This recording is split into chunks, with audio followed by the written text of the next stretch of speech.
Hello everyone, today I wanna show you the shulkerless mob switch. For this contraption you need a zombie or a skeleton spawner. It could be anywhere, but depending on your circumstances, you might prefer one location over the other. What is the mob switch? The mob switch is a contraption that prevents a natural spawn of hostile mobs, in this case in the overworld. Yeah, no creepers, no skeletons, nothing! Well, almost. Let me demonstrate. We're in the normal difficulty. It's nighttime. This is a desert biome and there are no mobs spawning around us. And this is because our mob switch is running at this moment. But when I will stop this contraption, after a minute or two,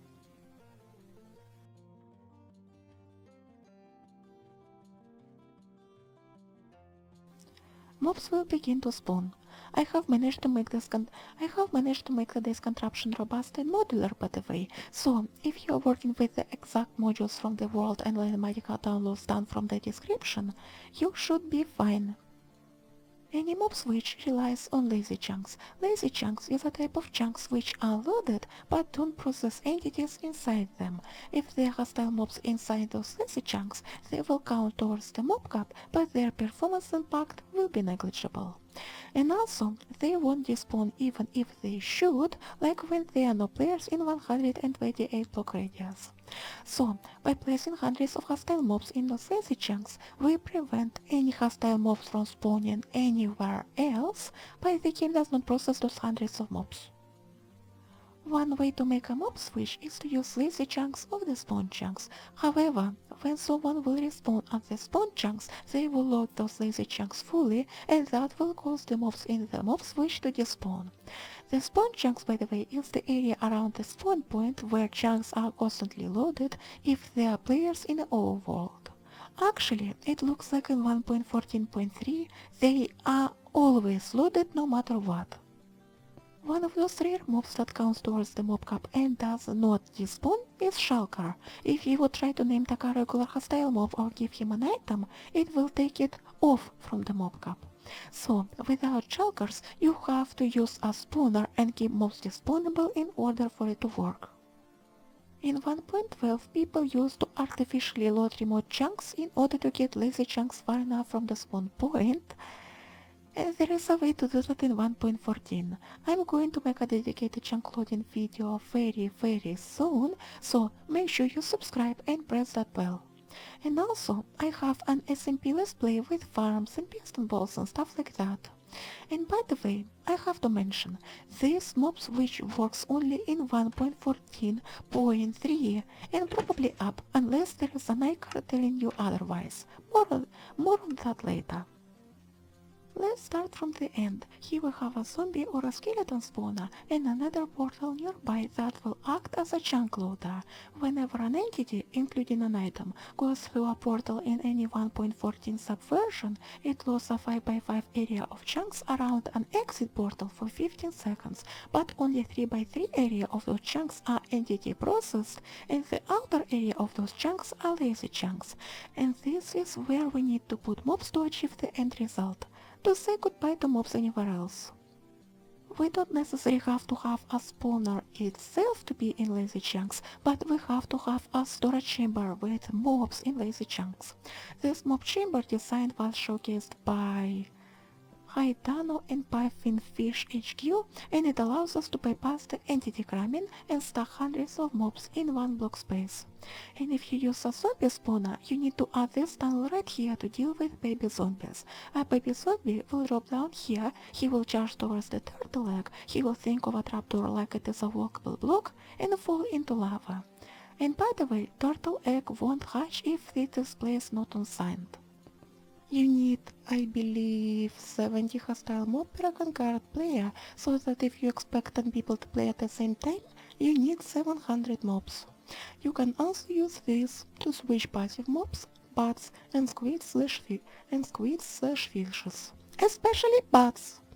You need 10 passive mobs per player, 15 bats per player, and 5 water mobs per player. If you are more than 32 blocks away from any of them aside of passive mobs, each of them has a slight chance to despawn, so I would recommend to have slightly more mobs than is needed. A very important important note. Do not load this specific chunk fully. The only exception is where you come from the portal. No players are allowed to be on a radar distance to this chunk, otherwise mobs in this chamber will disappear and you'll have to refill this chamber again. So, basically, if your radar distance is 10 for example, then the area between red and yellow glass is where players are banned from. Note, while the red area goes straight up, the yellow area is a sphere, and you have to stay inside the yellow sphere or outside of the red square.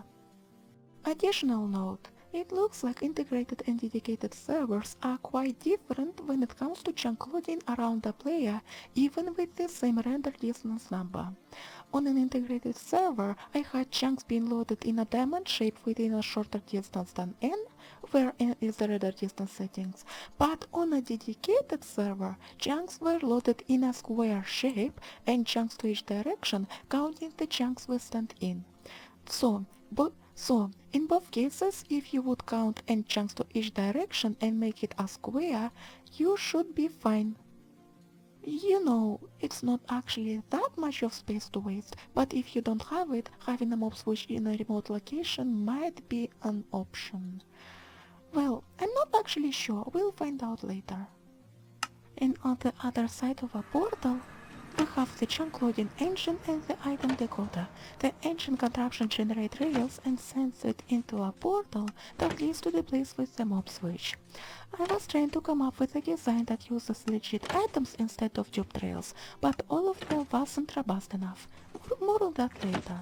And also, if you want to build this contraption in your world, I strongly recommend to use Litematica, especially for this specific part of the contraption, because it's quite hard to replicate just by looking at it. In the overworld, we have a Trooper Vader that sends rail back to the Nether. Update! I have almost finished this video, but I have found that items still have a small chance to land on the obsidian, and to deal with that I have updated a Trooper Vader design. Now you need to put hopper minecarts inside obsidian with hopper blocks underneath. All design will be visible in a video here and there, but this is what you actually need to use. To put hopper minecart into obsidian, all you need is just a curved rail facing into a block and make sure that there is a block underneath. Like that.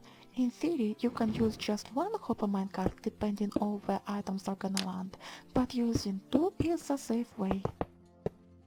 Fortunately, it seems like we don't have to use hopper minecarts at the mob switch itself, which means less lag for the server.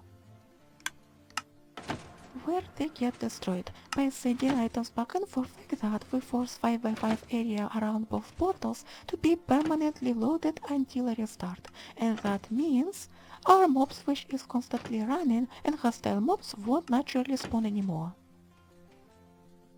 This is a control panel at the spawn chunks. It's not necessary to have it, but because of this part over here, it automatically enables the mob switch after a game restart if the control lever is turned on. When we restart the game, this frost walker boost on the armor stand frees the water, then this observer sends a redstone pulse, and if the control lever is turned on, it sends an item into a portal. And on the other side, we have a chain of portals, and that item will go back and forth between the Nether and the overworld, and it will eventually end up at the chunk loading engine, loading the chunks around portals on its way for 15 seconds. Unfortunately, when something goes through a portal less often than once in 15 seconds, it creates a noticeable lag, but since you have to send an item just once per restart, it's not that much of a problem. It will take some time for the item to travel through, so you might have some creepers spawning in for first 1 or 2 minutes. And here we go, our mob switch has been kickstarted. Once again, this contraption and the mob chamber on the other side will stay permanently loaded. Unless you turn it off from a control panel, when you switch the state, it will generate and send either a detector rail to turn it off or an activator rail to turn it on. And if it is set on, it will set another activator rail after a restart. You can repeat this section again and again and run this line as far as you would like. Of course, that means it will take longer for the item to travel and it will lag for longer, but it is still a possibility, and it will lag just once per restart. As an alternative, you can remove this line of portals that goes from the spawn chunks and just install a lever here. Basically, this is the bare minimum you need for it to work, but in this case, you will have to go here and load this place manually after each restart, or if you're playing in a single player world, in the beginning of every single play session. Ouch. All modules of these contraptions are not affected by location or direction. You can channel the exact same thing to any place you would like. Well, of course, the control panel has to be somewhere at the spawn chunks and portals between dimensions have to be linked up properly. My advice to avoid issues with linking up portals is to build this line at the bottom of both dimensions and make them as close to the matching coordinates as possible. Also, it's beneficial to use a diagonal line when it's possible, because you can move one chunk forward and one chunk to the side from the same portal, so effectively you use twice as portals in comparison to having a straight line forward and then a straight line to the side. But the portal alignment doesn't have to be perfect, by the way, as you can see right here. We have one overworld module here and another over here. And by the way, when it comes to calculating a closest portal, y coordinate is considered as 1 to 1 between dimensions. You can probably move these portals back and forth for one of two blocks, but it's way safer to move the overworld module instead. However, this counts as a single module and you are not allowed to move anything inside it, including these two portals, and it's very beneficial, but not required, to have this contraption aligned to the chunk boundaries exactly how I place it, so that we have no parts moving between chunks, which otherwise would slightly increase the chances for it to break when the game stops. And in general, it's a good practice to keep your active redstone in one chunk, and this is exactly what I have done. And this is exactly what I have done today. So, if you don't really care how exactly it works, you can build it from modules like a constructor, and it will work. But here are the caveats. The main caveat, as I said previously, is that no players are allowed to approach this place from the overworld. Double check how many items there are inside the copper clock here and here. You need one item in one of these droppers. You need to set up item filters for activator and detector rails.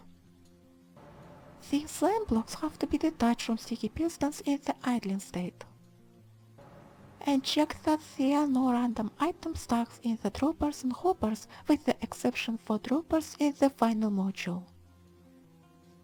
You have probably noticed that different portals have different heights and Y levels, and it is because depending on the way we send items through a portal, they have different teleportation points and momentum. And I have been testing various portals config to make it so that we can send item from the bottom and receive it back here and send it forward. So, by combining exactly where and how we send items through portals, we have an input and an output in the same portal.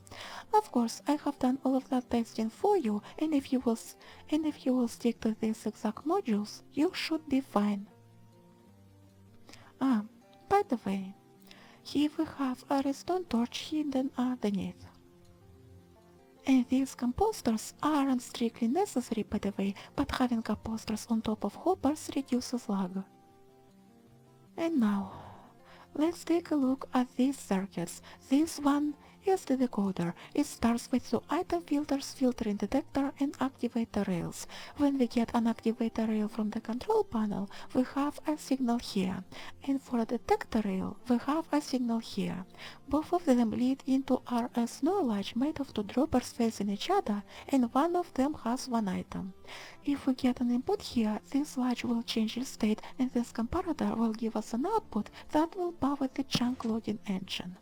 After that, we can send a signal into this dropper again and again for as many times as we would like, but nothing will change. until we send a signal into this dropper which switches the latch and causes the whole contraption to turn off. And the purple circuit here is responsible for disposing items into lava. Next we have this hopper clock with 4 items inside. It controls the rail duper and the rail pusher. To dupe rails we need to power these formational blocks quite fast, and we can achieve that by having 2 observers facing each other. I totally expect this to be fixed in further versions, and when it will happen there will be video in the cards. However, we have to reduce the speed because otherwise rail would stuck at the pusher, and we can achieve that by pushing the redstone block back and forth above the sticky piston. Next we have a 1.5 redstone tick pulse generator showcased by Ilmanga, powering a sticky piston with a slime block in front. It's shorter than 2 redstone ticks, but unlike with 1 tick pulse, sticky piston keeps this block attached. So, these things sends rails into a portal, they come back from a portal, and we dispose them by the dropper clock circuit. While this entire setup looks chaotic, every single piece here is designed with a purpose to not break after a restart, and because this contraption is supposed to run 24/7, it is necessary to make it restart resistant. Originally, I was trying to come up with a design that farms and uses the cheat items instead of duped rails, but the additional system we would need to have was breaking on restart. Update. I think I might have some ideas on how I could make it work. There might be an iCard in the future. And that additional system that always breaks is the item aligner. If we would just teleport items from the nether to the overworld, every single item will cause a huge lag spike despite the fact that those chunks are already loaded. And I think it's because of calculations of corresponding portal, but if we will send items into the same 2-pixel window more often than once in 15 seconds, game will remember that location and thus will have no lag spike because Minecraft, and the item aligner would take care of that, and we have tried like a dozen of designs of item aligners, but unfortunately none of them happen to be restart resistant. Update. Because as Minecraft you have to send items more often than once in 15 seconds. I'm not sure exactly why that happened, but if we would send items less often than we do, we would get occasional lag spikes. Actually, we still have them very rarely, but there's nothing we can do about. But fortunately for us, this setup acts as an item aligner on its own and it doesn't break. Actually, there is a very small chance that this observer clock can break, but all you need to do to fix it is to replace them. This item transportation system is not as resistant to restarts as the engine, but it doesn't really matter because you run the system just once in a while, and it's not even 100% chance to break on restart. There are at least 2 major factors why those systems break. First one is that repeaters are saved kinda wonky, and if you have 2 concurrent lines of repeaters with the same total delay but with the different inner timings, they can desync if they would be unloaded when repeaters are running.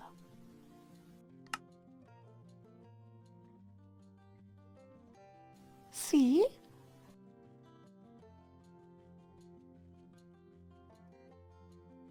The second one is that sticky pistons can lose their block when they are unloaded at the wrong moment.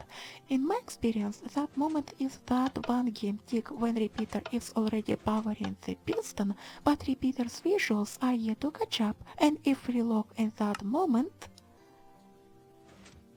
Here we go, nice, awful. Another thing I have found is that if signal that comes to the final repeater is longer than its delay, it's less likely to break, but it's still a possibility, and that is unacceptable for our needs. Why this design doesn't work in previous versions? In 1.13, whenever an entity moves to the nether, it lost the surroundings only for 1 tick. And in 1.14 b4.3, chunk loading stuff works fine, but hostile mobs in lazy chunks don't go towards the mob cap. Glad that has been fixed by now. Does it work on Spigot? There is no answer to that. Each Spigot server is configured differently, has its own set of plugins, and there are also like over 9,000 forks of Spigot. And to end this video, let's test how long it will take to load a mob switch located at 1000 blocks away from the spawn chunks.